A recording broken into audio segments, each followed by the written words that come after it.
मैं हूं इसकान और आप देख रहे हैं कान क्लासेस का यूट्यूब चैनल। आप लोग शायद अपने मोबाइल पे हमको नहीं देख पाते यदि कोरोना वायरस नहीं होता। कोरोना वायरस जो कि कोविड-19 के कारण फैलता है वही सब कुछ ठप कर दिया है। आप लोग भी नहीं यहाँ आ सकते हैं और न क्लास चल सकता है क्योंकि ये अनिश्चित काल के लिए बंद किया गया है। स्कूल कॉलेजेस कोचिंग सब, तो इस चलते हम सोच रहे थे कि आपको वीडियो बना के ही सिखाते हैं। ये स्टार्ट वहीं से हो रहा है जहाँ पे आपका क्लास खत्म हुआ था। तो हम लोग शुरुआत कर रहे हैं किरचॉफ का नियम, जो कि इलेक्ट्रिक करंट का एक बहुत ही इम्पॉर्टेंट टॉपिक है। ये एग्जाम की दृष्टि से बहुत इंपॉर्टेंट है। अल्टरनेट करके क्वेश्चन इससे पूछे ही जाते हैं। एक साल पूछा जाता है, एक साल नहीं पूछा जाता है। तो 2020 में नहीं पूछा गया है तो आपको 2021 में पूछने की पूरी संभावना है। अतः इस टॉपिक को बहुत ही ज़्यादा ध्यान से पढ़ेंगे और इसके आगे हम लोग इम्पॉर्टेंट लिख देंगे अपनी कॉपी में। अब किरचॉफ का नियम है क्या और क्या कहता है? तो किरचॉफ का नियम परिपथ के विभिन्न भागों में विद्युत धारा या वोल्टता ज्ञात करने में इसका उपयोगिता होता है। किरचॉफ के अंतर्गत दो नियम है, प्रथम नियम और द्वितीय नियम। प्रथम नियम बात करता है विद्युत धारा के बारे में और द्वितीय नियम बात करता है वोल्टता के बारे में। तो किरचॉफ का हम लोग प्रयोग करते हैं विद्युत धारा यानी कि सर्किट को सॉल्व करने में, सर्किट के प्रॉब्लम को सॉल्व करने में हम लोग इसका उपयोग करते हैं। तो यहाँ पे किरचॉफ का प्रथम नियम पे बात करते हैं। तो किरचॉफ का प्रथम नियम को हम लोग जंक्शन लॉ या करंट लॉ भी कहते हैं, जिसे हिंदी में किरचॉफ का प्रथम नियम या संधि नियम या धारा नियम कहते हैं। इस नियम के अनुसार किसी बिंदु पर कुल विद्युत धाराओं का योग शून्य होता है, अथवा किसी बंद परिपथ के किसी बिंदु पर यदि आप कुल धारा का मान कैलकुलेट कीजिएगा तो वो भी शून्य होता है। यानी कि टोटल जो विद्युत धारा है उसका मान होता है आपका zero. Summation of I is equal to zero. अब इसकी उपयोगिता के आधार पर हम लोग कुछ प्रश्न देखेंगे, उससे कुछ और नियम स्पष्ट होंगे। मान लेते हैं ये एक विद्युत तार है, यहाँ से एक और तार इसमें आगे जुड़ गया, यहाँ से एक और तार आगे जुड़ गया, फिर एक और तार यहाँ से आगे आगे इधर भी जुड़ गया है और एक इधर है। तो अगर हम लोग इसको डिनोट करते हैं तो I1, I2, I3, I4 और I5 किरचॉफ के प्रथम नियम के अनुसार कहता है कि यहाँ पे जो बिंदु, यहाँ पे इसको अगर कोई नाम हम लोग देते हैं तो देते हैं P। बिंदु P पे कुल धारा का मान शून्य होना चाहिए। लेकिन अगर हम लोग इसमें अब डिसाइड करना हम लोग को ये है कि धारा अगर शून्य होगा तो कौन पॉजिटिव होगा कौन निगेटिव होगा। तो पॉजिटिव और निगेटिव के लिए हम लोग एक नियम का प्रयोग लेते हैं जो हम लोग जानते हैं बचपन से ही। तो मान लेते हैं कि अगर एक नदी है, ये मान लेते हैं कि ये एक गंगा नदी है, ठीक है। हम लोग जानते हैं गंगा में कई सारी नदियां आके जुड़ती हैं। मान लेते हैं कि इधर से एक सरयू नदी आ गई है, ये आपका गंडक नदी आ गई है, इधर से सोन जा रहा है। तो हम लोग यहाँ पे देखेंगे किस नदी कौन सा पॉजिटिव है और कौन सा निगेटिव है। तो सोन अपना पानी लाके इसमें डाल दिया, यानी कि गंगा के पानी को बढ़ा दिया तो सोन क्या हो गया पॉजिटिव। सरयू पानी अपना डाल दिया तो ये भी हो गया पॉजिटिव। और गंडक देखिए यहाँ से पानी लेके जा रहा है तो यहाँ पे ये हो जाएगा नेगेटिव। वास्तविक जीवन में आप मत सोचिएगा इस तरह से, क्योंकि गंडक भी अपना पानी गंगा में डालता ही है। तो क्योंकि पानी लेके ये चला गया तो ये हो गया निगेटिव, और यहाँ भी गंगा लेके पानी आगे बढ़ गया तो ये भी हो गया निगेटिव। यहाँ से हमें दो पॉइंट क्लियर होंगे जो जिसको हम लोग एस पॉइंट में रखेंगे। एस पॉइंट में पहला है बिंदु की ओर आती हुई धाराएं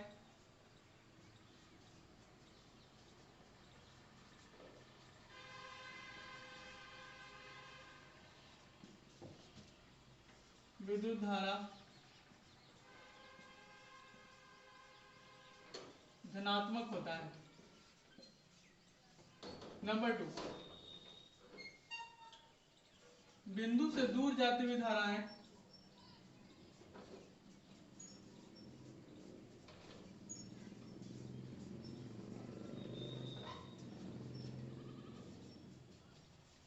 विद्युत धारा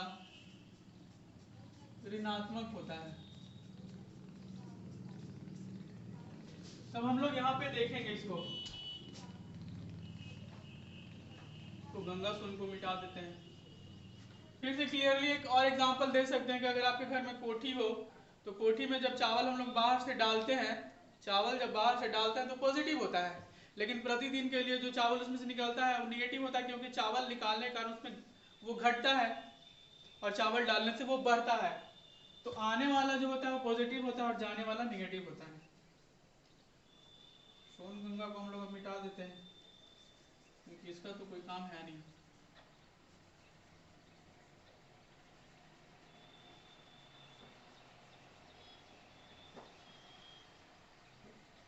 यहाँ पे हम लोग लिखते हैं, क्योंकि किरचॉफ का प्रथम नियम कहता है कि कुल धारा का मान होता है शून्य। किरचॉफ के प्रथम नियम से समेशन ऑफ I बराबर 0। तब कौन कौन आता है बिंदु की ओर देखिए, I1 ये प्लस रहेगा, I2 भी जा रहा है तो ये भी प्लस रहेगा, I3 भी जा रहा है तो ये भी प्लस रहेगा, I4 बाहर की ओर जा रहा है लेके तो ये माइनस हो जाएगा, और I5 भी बाहर की ओर निकल रहा है तो ये माइनस हो जाएगा। इसी तरह से हम लोग कैलकुलेट करेंगे। और बिहार बोर्ड में इससे रिलेटेड कई सारे क्वेश्चंस आते हैं, खास करके इस तरह का न्यूमेरिकल आपको ऑब्जेक्टिव में भी आ सकता है, 2 मार्क्स में भी आ सकता है। इसमें एक और इम्पोर्टेंट पॉइंट है जो कि अक्सर पूछा जाता है, किरचॉफ का प्रथम नियम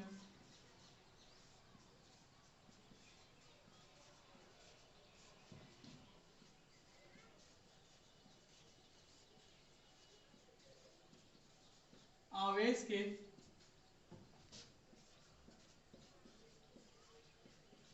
संरक्षण नियम का पालन करता है।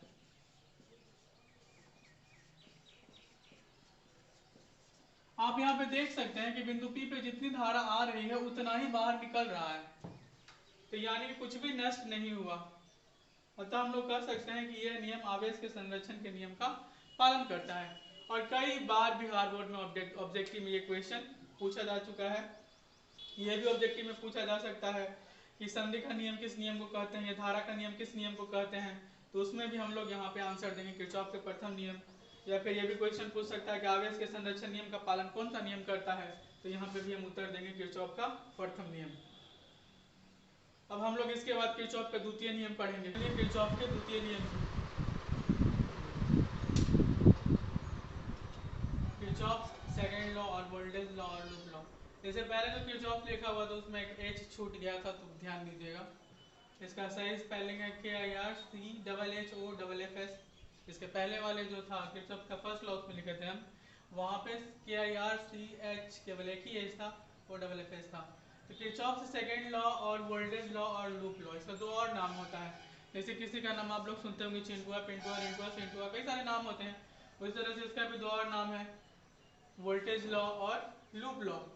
हिंदी में इसको कहेंगे किरचॉफ का द्वितीय नियम या वोल्टता का नियम या लूप नियम। एग्जाम में कभी कभी नाम पे भी कंफ्यूज कर देता है, इसलिए इंग्लिश वाला नाम और हिंदी वाला नाम दोनों याद रखिएगा। इस नियम के अनुसार प्रतिरोधकों तथा सेलों से बने किसी बंद परिपथ में स्थित सभी विभवांतरों का कुल योग शून्य होता है।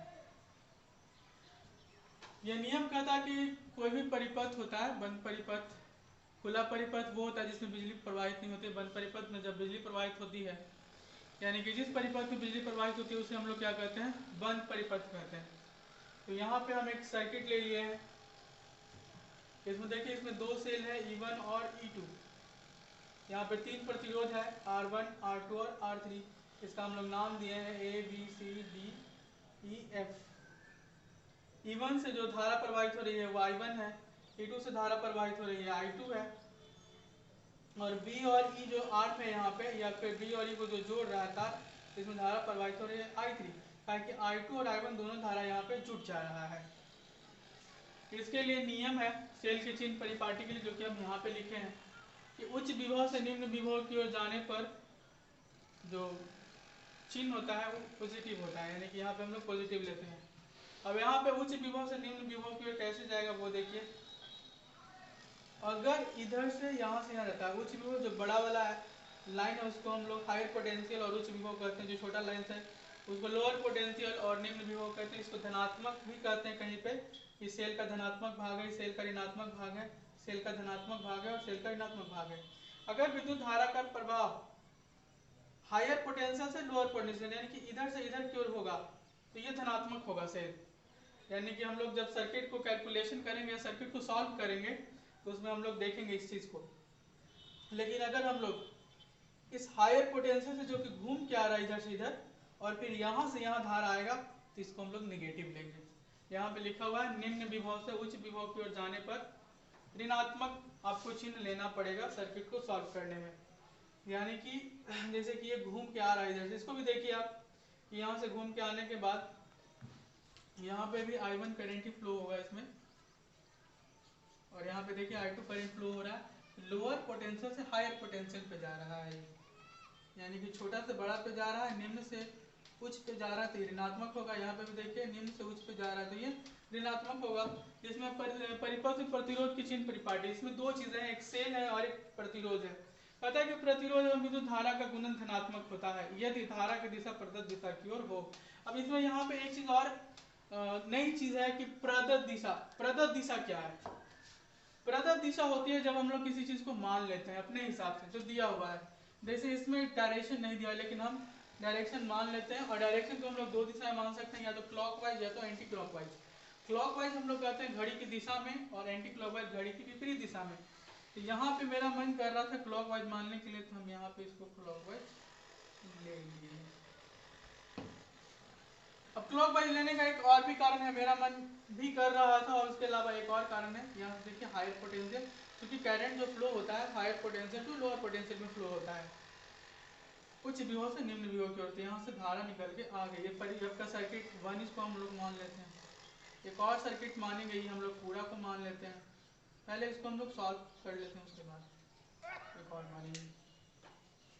तो यहाँ पे देखिएगा A B E F A, यहाँ पे लिखेंगे हम लोग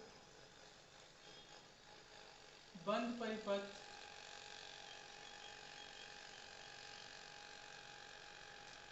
A B E F A में। अब यहाँ से हम लोग आगे बढ़ते हैं सेल के बाद, तो यहाँ पे आते हैं।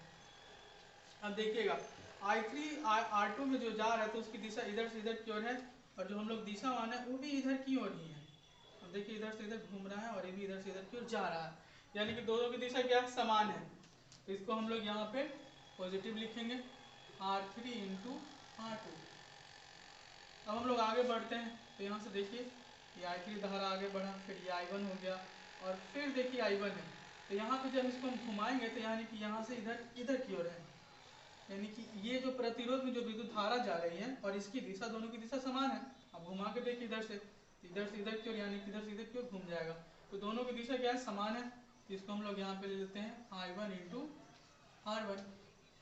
और यहाँ पे हम लोग अब सेल को देखते हैं। तो सेल में देखिएगा यहाँ पे जो विद्युत धारा का जो फ्लो हो रहा है वो लोअर पोटेंशियल से हाई पोटेंशियल की ओर हो रहा है, निम्न विभव से उच्च विभव की ओर हो रहा है। और नियम संख्या 2 में देखिएगा निम्न विभव से उच्च विभव की ओर जाने पर जो सेल का चिन्ह होता है वो ऋणात्मक होता है, तो यहाँ पे हो जाएगा ये -1। अल्कोहल विद्युत विभवांतर का मान कितना होता है? 0। तो ये हो जाएगा 0 के बराबर। I3 R2 plus I1 R1 किसके बराबर हो जाएगा? E1 के बराबर हो जाएगा। किस नियम से हम लोग पढ़े हैं? ये किरचॉफ के द्वितीय नियम से।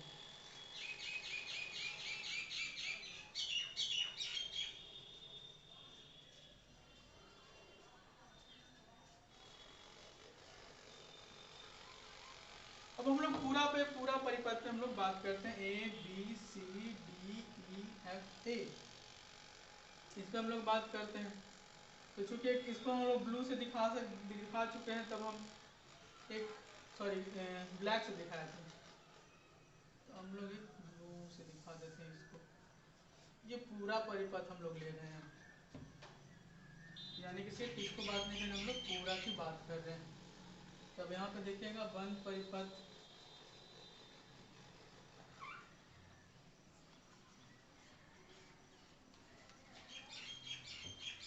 ए B C D E F A में, A B C D E F A में। अब आप लोग जहाँ से शुरू कीजिएगा वहीं पे वापस आना है। अगर आप A B C D E F तक लिखेंगे तो ये संपूर्ण बंद परिपथ नहीं होगा, क्योंकि आपको इसको पूरा लॉक करने के लिए फिर वापस यहीं आना होगा, A B C D E F A, तभी ये परिपथ कंप्लीट होगा। अब हम लोग A B C D E F में बात करते हैं, तो यहाँ से विद्युत धारा यहाँ पे आ गया और यहाँ पे आ गया। अब ध्यान दीजिएगा, इसकी दिशा ये है, इसकी दिशा क्या है, ये है, यही है ना। देखिए यहाँ से यहाँ तक ऐसे घूम रहा है, यानी कि विद्युत धारा जो जा रहा है हायर पोटेंशियल से लोअर पोटेंशियल में जा रहा है। इसकी दिशा अगर माने तो यहाँ पे हो जाएगा E2, ठीक है। यहाँ पे क्या हो जाएगा E2, क्योंकि इधर से इधर की ओर जा रहा था। देखिए हाई पोटेंशियल से। अब इस पे आपको ध्यान नहीं देना है, आपको इस पे ध्यान देना है। इसकी दिशा क्या है, इसकी दिशा इधर से इधर की ओर है। अब इसकी दिशा इधर से इधर की ओर है, लेकिन यहाँ पे विद्युत धारा की दिशा इधर से इधर की ओर है, जो कि इसके विपरीत है। ये इधर से जा रहा है और हम जो दिशा माने वो इधर से इधर की ओर है, यानी कि माइनस I2R3। अब यहाँ से देखिए, यहाँ से इसे घूम के हम लोग यहाँ पे आए हैं। अब चूंकि यहाँ से यहाँ घूम के आ गए इधर और इसकी दिशा इधर की ओर है, I1 इंटू R1 प्लस हो जाएगा I1 इंटू R1। अब देखिएगा जो इसकी दिशा इधर से इधर की ओर है, क्लॉकवाइज दिशा में है, और यहाँ पे जो विद्युत धारा जो जा रहा है इधर से इधर की ओर जा रहा है, यानी कि लोअर पोटेंशियल से हायर पोटेंशियल की ओर ये दिशा है। तो माइनस E1 बराबर 0, हम लोग लिख सकते हैं E2 माइनस E1 बराबर I2R3 माइनस I1 R1, या आप लिख सकते हैं कुल विद्युत वाहक बल इज इक्वल टू कुल I इंटू R। या समेशन भी हम पढ़ सकते हैं, summation of E is equal to summation of E आया। फिर से इसको हम लोग देख लेंगे, क्योंकि आप लोग को ज़्यादा कंफ्यूजन होगा, विशेष करके ये पूरा वाला में बंद परिपथ A B C D E F A में। तो यहाँ पे देखिए इसकी दिशा हम लोग माने इधर से इधर की क्लॉकवाइज, बीच वाला को हम लोग बात नहीं करेंगे क्योंकि विद्युत धारा का प्रवाह इधर से हो जाएगा, इसलिए इस पर हम लोग बीच वाले पे बात नहीं करेंगे। तो यहाँ पे फिर से देखते हैं A B C D E F A में। अब आप लोग कहेंगे कि सर इसमें धारा तो इधर से इधर की ओर जा रहा था, मतलब कि इधर से इधर की ओर जा रहा था और दिशा हम लोग इधर से इधर की ओर, लेकिन आप कहिएगा कि सर इसलिए तो नेगेटिव होगा कि धारा इधर से जा रहा था। तो यहाँ पे हम आपको बताना चाहेंगे कि जो हम लोग दिशा लिए हैं वो इधर से इधर की ओर लिए हैं, यानी कि इधर से इधर की ओर विद्युत धारा जा रही है। इससे हमको इस पे कोई अंतर नहीं पड़ेगा, कोई प्रभाव इस पर नहीं पड़ेगा, क्योंकि धारा इधर से इधर की ओर इसका दिशा है। तो हायर पोटेंशियल से लोअर पोटेंशियल, और हायर पोटेंशियल से लोअर पोटेंशियल नियम संख्या 1 में है कि धनात्मक होगा सेम। तो इस चलते हम लोग E2 को यहाँ पे धनात्मक लिए हैं। अब यहाँ पे I2R3, तो ये डिपेंड करता है किस पे, धारा की दिशा प्रदत्त दिशा की ओर हो तो धारा की दिशा इधर से इधर की ओर हो रही है, लेकिन हमारी जो प्रदत्त दिशा जो कि हम लोग माने हैं वो इधर से इधर की ओर, दोनों विपरीत है, इस चलते माइनस I2R3 हो गया। अब यहाँ पे देखिएगा इसकी दिशा भी इधर की ओर है और इसकी दिशा भी इधर की ओर है, यानी कि इसकी दिशा और इसकी दिशा, ये ब्लू वाला, ये दोनों की दिशा क्या है, समान है, इस चलते ये पॉजिटिव हो गया। और यहाँ पे पहले वाले परिपथ की तरह यहाँ पे देखेंगे तो लोअर पोटेंशियल से हायर पोटेंशियल की ओर जा रहा है, यानी कि ये निगेटिव है नियम संख्या 2 के मुताबिक। तो यहाँ पे हम लोग माइनस E1 लिख दिए। अब E2 minus E1 is equal to R2 into R3 minus I1 into R2, यानी समेशन ऑफ E बराबर summation of I into R। यही है आपका किरचॉफ का द्वितीय नियम। इसमें एक और इम्पॉर्टेंट पॉइंट है जो कि हम भूल गए हैं, किरचॉफ का जो द्वितीय नियम है वो पालन करता है ऊर्जा के संरक्षण सिद्धांत का। इसको हम लोग एस पॉइंट में लिख लेंगे कहीं पे, एस पॉइंट।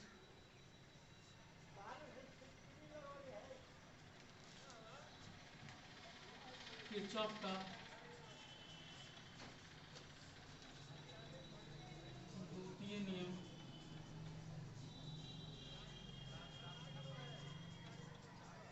ऊर्जा के संरक्षण